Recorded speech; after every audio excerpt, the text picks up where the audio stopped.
Hello everyone, my name is Mehliya Cetinkaya and I'm the Program and Outreach Manager with Alberta Uyghur Association. As you guys may have recently seen, we just posted a call to protest this Friday at 3 p.m. at Violet Henry King Plaza. And if you looked at the post, or you may have even seen some news articles about it, there are 48 Uyghur refugees currently detained in a Bangkok detention center. But how did they end up there? What happened? What is happening? What are the next steps? What's going on? I'm here to break it down for you. March 2014, over 200 Uyghur refugees were escaping the CCP's, the Chinese Communist Party's genocidal regime, with the goal of ending up in Malaysia to seek political asylum.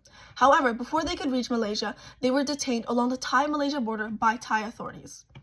Once they were detained, they were fearful for their lives as to what could happen if they were handed over back to the Chinese authorities.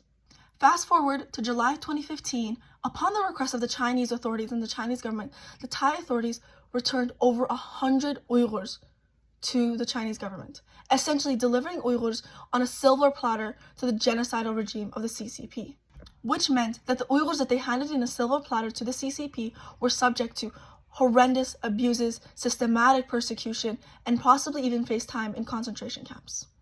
However, following this complacency with CCP's genocide, the Thai government did suffer a little bit of scrutiny. Then, following this, 173 Uyghurs, mostly women and children, were allowed to make their way to Turkey.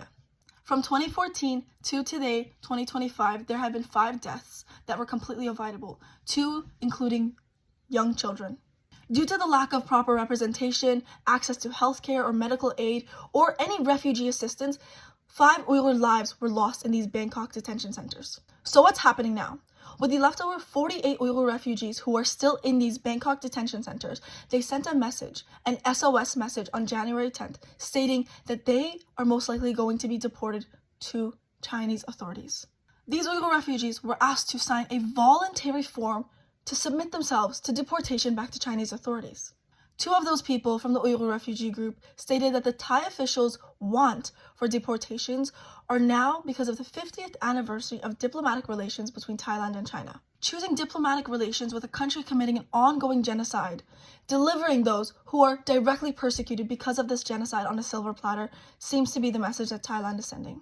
We urge the Thailand government to stand for Uyghurs, stand with Uyghurs, stand against the Chinese government's oppression and genocide of the Uyghur people.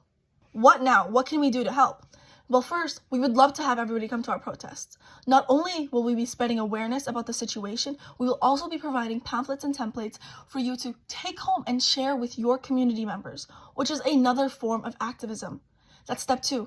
Share resources, stay educated, and stay connected. We will have resources to stay connected with us. We will have resources to stay updated with the latest news. And if you, as somebody who wants to join the Uyghurs cause, who wants to support us, please reach out to Alberta Uyghur Association. We would love to hear your ideas. We are always looking for volunteers. And if you have an idea of how to support, bring awareness, and help Uyghurs, we would love to help make it come true.